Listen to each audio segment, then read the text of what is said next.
नमस्कार साथियों, उम्मीद करता हूँ आप सभी लोग अच्छे होंगे। जो भी साथी हमारे एसएससी जीडी परीक्षा 2025 की तैयारी कर रहे हैं, उन सभी के लिए एसएससी जीडी का जीके जीएस का प्रैक्टिस सेट नंबर 7 है। आते हैं साथी, बिना समय को वेस्ट करते हुए डायरेक्टली प्रश्नों को शुरू करते हैं। आप सभी का पहला प्रश्न आप सभी से पूछ रखा है, पश्चिम घाट की सबसे ऊँची चोटी कौन-सी है? आप सभी जानते होंगे पश्चिम घाट की सबसे ऊँची चोटी साथी अनाईमुड़ी है। ऑप्शन नंबर सी में अनाईमुड़ी दिया गया है, तो ऑप्शन नंबर सी इसका करेक्ट आंसर हो जाएगा। इसमें टोटल नंबर ऑफ क्वेश्चन साथी 40 हैं।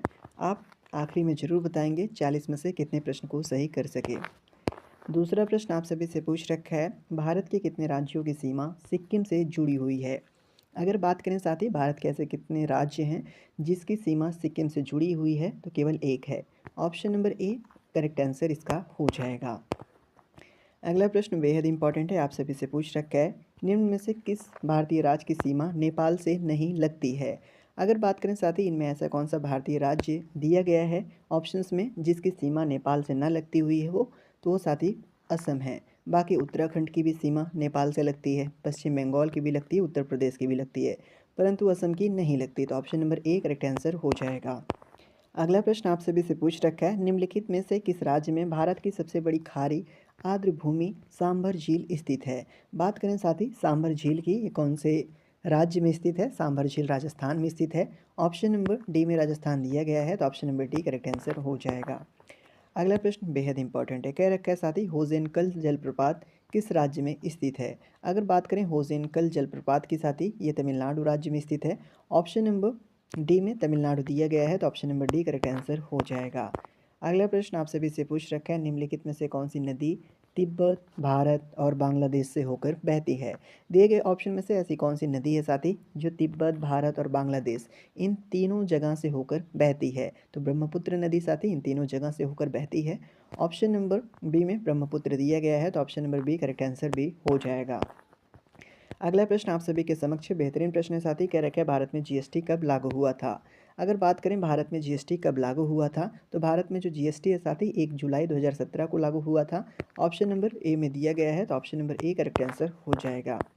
अगला प्रश्न आप सभी से पूछ रखा है, इंपीरियल बैंक ऑफ इंडिया की स्थापना कब हुई थी? इंपीरियल बैंक ऑफ इंडिया की स्थापना कब हुई थी? आप साथी इसका आंसर कहाँ बताओगे? कमेंट में जरूर बताओगे। अगले प्रश्न की चर्चा करते हैं, आप सभी से पूछ रखा है, दिए गए ऑप्शन में से कौन सा साथी डिजिटल लेन देन नहीं है? दिए गए ऑप्शन में से कौन सा डिजिटल लेन देन नहीं है? तो बात करें इसके करेक्ट आंसर की, तो नगद लेन देन डिजिटल लेन देन के अंतर्गत नहीं आता, तो option number B correct answer हो जाएगा। बाकी शेष विकल्प साथी डिजिटल लेन देन के एक उदाहरण है। अगला प्रश्न देखते हैं, आप सभी से पूछ रखा है, ग्रामीण बैंक के संस्थापक कौन है? अगर बात करें साथी ग्रामीण बैंक के संस्थापक की, तो आप सभी को पता होगा, ग्रामीण बैंक के संस्थापक मोहम्मद यूनिस साहब हैं। ऑप्शन नंबर डी में इनका नाम दे रखा है, तो option number D correct answer हो जाएगा।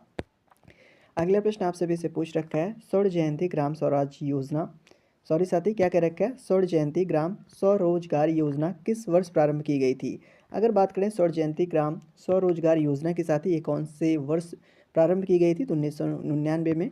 ऑप्शन नंबर सी में 1999 दिया गया है, तो ऑप्शन नंबर करेक्ट आंसर इसका साथी हो जाएगा। अगला प्रश्न क्या रखा है, सूरज की रोशनी के स्पेक्ट्रम को प्राप्त करने के लिए ग्लास प्रिज्म का उपयोग करने वाला पहला व्यक्ति कौन था?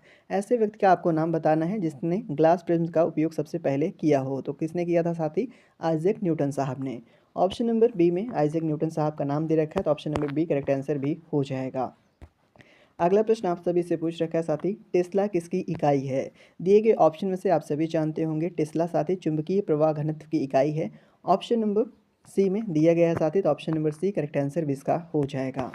अगला प्रश्न काफ़ी अच्छा प्रश्न है, कह रखा है, दांतों की सड़न शुरू हो जाती है जब मुंह का पीएच होता है। दांतों की सड़न में साथी मुंह का पीएच कितना हो जाता है? तो 5.5 से कम हो जाता है साथी जब दांतों में सड़न शुरू हो जाती है। ऑप्शन नंबर ए में दे रखा है, तो option number A correct answer हो जाएगा। अगला प्रश्न आप सभी से कह रखा है, ड्यूटेरियम और साथ ही ट्रिटियम निम्न हैं, जो ड्यूटेरियम और ट्रिटियम इनमें से क्या हैं? तो आप सभी को पता होगा कार्बन के समस्थानिक हैं, तो option number C correct answer हो जाएगा। अगला प्रश्न आप सभी के सामने है, आप सभी से पूछ रखा है, निम्नलिखित में से कौन सा मोती का प्राथमिक घटक है? दिए गए ऑप्शन में से साथी मोती का प्राथमिक घटक कौन सा है? तो मोती का जो प्राथमिक घटन है साथी घटक है वो क्या है? Calcium carbonate. तो ऑप्शन नंबर सी में कैल्शियम कार्बोनेट दे रखा है, तो option number C correct answer भी हो जाएगा। अगले प्रश्न की ओर चलेंगे। अगला प्रश्न आप सभी से पूछ रखा है साथी, कह रखा है निम्नलिखित में से सर्वाधिक अभिक्रियाशील धातु कौन सी है, सबसे ज़्यादा साथी अभिक्रियाशील धातु इनमें से कौन सी है, तो कौन सी है साथी, पोटेशियम है। तो ऑप्शन नंबर ए में पोटेशियम दिया गया है, तो option number A correct answer हो जाएगा। अगले प्रश्न की चर्चा करते हैं साथी, आप सभी से पूछ रखा है, कह रखा है चौक का रासायनिक नाम क्या है। चौक का रासायनिक नाम दिए गए ऑप्शन में से साथी कैल्शियम कार्बोनेट है, ऑप्शन नंबर बी में कैल्शियम कार्बोनेट दिया गया है, तो option number B correct answer भी इसका हो जाएगा। अगला प्रश्न क्या रखा है, निम्न में से कौन एक तांबे का एस खनिज है। दिए गए ऑप्शन में से साथी तांबे का एस खनिज कौन सा है, तो कौन सा साथी, चाल्कोसाइड। तो ऑप्शन नंबर किस में दिया है, सी में दे रखा है, तो option number C correct answer हो जाएगा।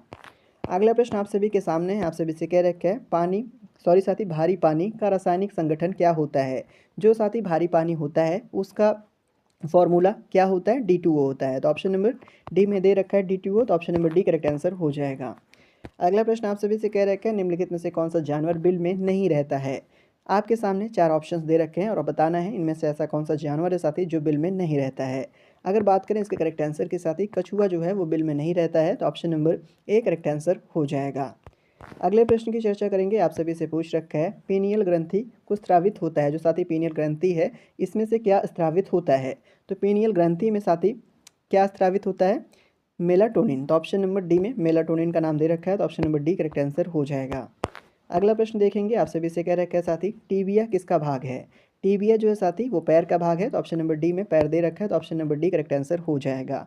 टीबिया जो है साथी मानव शरीर की दूसरी सबसे बड़ी हड्डी है जो पैर के निचले भाग में होती है। अगले प्रश्न की देखेंगे साथी, अगला प्रश्न आप सभी से कह रखा है निम्नलिखित में से कौन सा मांसाहारी पादप है। दिए गए ऑप्शन में से कौन सा है साथी जो मांसाहारी पादप है, तो आप सभी को पता होगा वीनस फ्लाई ट्रैप जो है साथी मांसाहारी पादप होता है। ऑप्शन नंबर ए ही में दे रखा है, तो option number A correct answer इसका हो जाएगा। अगला प्रश्न देखेंगे, आप सभी के समक्ष है, आप सभी से पूछ रखा है निम्नलिखित में से किस कीट में लूसीफेरिन नामक वर्णक होता है। दिए गए ऑप्शन में से साथी कौन से कीट में लूसीफेरिन नामक वर्णक होता है, तो साथी जुगनू में होता है। ऑप्शन नंबर सी में जुगनू दिया गया है, तो option number C correct answer भी इसका हो जाएगा। अगला प्रश्न आप सभी से पूछ रखा है साथी, कह रखा है पारिस्थितिकी के निर्माण में शामिल होते हैं। जो पारिस्थितिकी है साथी इसके निर्माण में शामिल क्या होता है, जीवित जीव शामिल होता है साथी और भौतिक कारक शामिल होता है। तो ऑप्शन नंबर में सी में दे रखा है जीवित जीव और भौतिक कारक, तो ऑप्शन नंबर सी इसका करेक्ट आंसर भी हो जाएगा। अगला प्रश्न आप सभी के सामने है साथी, आप सभी से कह रखा है कुलिक पक्षीय व्रण कहाँ पर स्थित है। जो साथी कुलिक पक्षीय व्रण है ये पश्चिम बंगाल में स्थित है, तो ऑप्शन नंबर ए में पश्चिम बंगाल दे रखा है, तो option number A correct answer हो जाएगा। अगला प्रश्न देखेंगे साथी, आप सभी से क्या पूछ रखा है, कह रखा है निम्नलिखित में से क्या ठोस अपशिष्ट का जैव अपघटीय रूप है। दिए गए ऑप्शन में से साथी क्या ठोस अपशिष्ट का जैव अपघटीय रूप है। तो बात करें इसके करेक्ट आंसर के साथ ही कंपोस्ट होगा, तो option number A correct answer हो जाएगा। अगला प्रश्न देखेंगे, आप सभी से कह रखा है साथी स्ट्रेट फ्रॉम द हर्ट पुस्तक के लेखक कौन है। स्ट्रेट फ्रॉम द हर्ट पुस्तक के लेखक साथी कपिल देव जी हैं। ऑप्शन नंबर बी में इनका नाम दिया गया है, तो option number B correct answer हो जाएगा। अगला प्रश्न आप सभी से कह रखा है साथी एक पुस्तक है जिसका नाम है एग्जाम वॉरियर्स, के लेखक कौन है। अगर बात करें एग्जाम वॉरियर्स के लेखक के साथी नरेंद्र मोदी साहब हैं, तो ऑप्शन नंबर सी में इनका नाम दे रखा है, तो option number C correct answer हो जाएगा।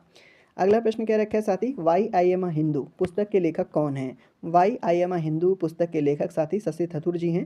ऑप्शन नंबर डी में इनका नाम दे रखा है, तो option number D correct answer भी हो जाएगा। अगला प्रश्न काफ़ी इंपॉर्टेंट है, आप सभी से कह रखे हैं साथी पुस्तक द ओरिजिन ऑफ स्पीसीज के लेखक कौन है। द ओरिजिन ऑफ स्पीसीज के लेखक जो हैं साथी चार्ल्स रॉबर्ट डार्विन साहब हैं। ऑप्शन नंबर सी में इनका नाम दे रखा है, तो ऑप्शन नंबर सी साथी करेक्ट आंसर भी इसका हो जाएगा। अगला प्रश्न देखेंगे, आप सभी से पूछ रखा है छत्तीसगढ़ का स्थापना दिवस कब मनाया जाता है। छत्तीसगढ़ का स्थापना दिवस जो है साथी प्रत्येक साल कब मनाया जाता है, तो कब मनाया जाता है 1 नवंबर को। तो ऑप्शन नंबर सी में 1 नवंबर दिया गया है, तो option number C correct answer भी हो जाएगा। अगला प्रश्न काफ़ी बेहतरीन है, कह रखे हैं ज्ञानपीठ पुरस्कार पहली बार किस वर्ष में प्रदान किया गया था। अगर बात करें ज्ञानपीठ पुरस्कार की पहली वर्ष साथी ये किस वर्ष प्रदान किया गया था, तो 1965 में। तो 1965 आपका ऑप्शन नंबर ए में दे रखा है, तो option number A correct answer हो जाएगा। अगला प्रश्न आप सभी से कह रखा है किस संगठन को 3 बार नोबेल शांति पुरस्कार दिया गया है। दिए गए ऑप्शन में ऐसा कौन सा संगठन है साथी जिसको 3 बार नोबेल शांति पुरस्कार से सम्मानित किया गया है। तो बात करें इसके करेक्ट आंसर की, तो रेड क्रॉस की अंतर्राष्ट्रीय समिति है साथी जिसको 3 बार नोबेल शांति पुरस्कार से सम्मानित किया गया। तो ऑप्शन नंबर बी में दे रखा है, तो option number B correct answer इसका मित्र हो जाएगा। अगला प्रश्न देखेंगे, आप सभी के सामने आप सभी से कह रखा है भारत में सर्वोच्च शांति काल वीरता पुरस्कार कौन सा है। अगर बात करें भारत में सर्वोच्च शांति काल वीरता पुरस्कार के साथ ही अशोक चक्र है। ऑप्शन नंबर सी में अशोक चक्र दिया गया है, तो option number C correct answer हो जाएगा। अगला प्रश्न क्या रखा है, निम्नलिखित में से कौन एक हॉकी खिलाड़ी नहीं है। दिए गए ऑप्शन में से साथी एक हॉकी खिलाड़ी कौन सा नहीं है, कौन एक हॉकी खिलाड़ी नहीं है। तो साथी मनु भाकर जो हैं एक हॉकी खिलाड़ी नहीं है, ये साथी एक एयर पिस्टल खिलाड़ी हैं। तो ऑप्शन नंबर सी में दे रखा है इनका नाम, तो option number C correct answer हो जाएगा। अगला प्रश्न क्या रखा है, विलियम जोन्स कप निम्नलिखित में से किस खेल से संबंधित है। अगर बात करें विलियम जोन्स कप के साथ ही ये बास्केटबॉल से संबंधित है। ऑप्शन नंबर बी में बास्केटबॉल दिया गया है, तो option number B correct answer भी हो जाएगा। अगला प्रश्न आप सभी से पूछ रखा है, एशियन गेम्स में भारत ने पहली बार फुटबॉल का स्वर्ण पदक किस वर्ष जीता था। एशियन गेम्स में साथ ही भारत ने पहली बार फुटबॉल का स्वर्ण पदक जो है 1951 में जीता था। ऑप्शन नंबर ए में दे रखा है, तो option number A correct answer हो जाएगा। अगला प्रश्न कह रखा है, निम्नलिखित में से कौन सा स्मारक राजस्थान में स्थित है। दिए गए ऑप्शन में से साथ ही 4 स्मारक दे रखे हैं और आपको बताना है कौन सा स्मारक है जो राजस्थान में स्थित है। तो साथ ही हवा महल राजस्थान में स्थित है, option number A correct answer हो जाएगा। किस जगह स्थित है आप इसका आंसर कमेंट बॉक्स में जरूर बताओगे। आज के लिए इतना ही, मिलते हैं अपने अगले वीडियो में, तब तक के लिए धन्यवाद।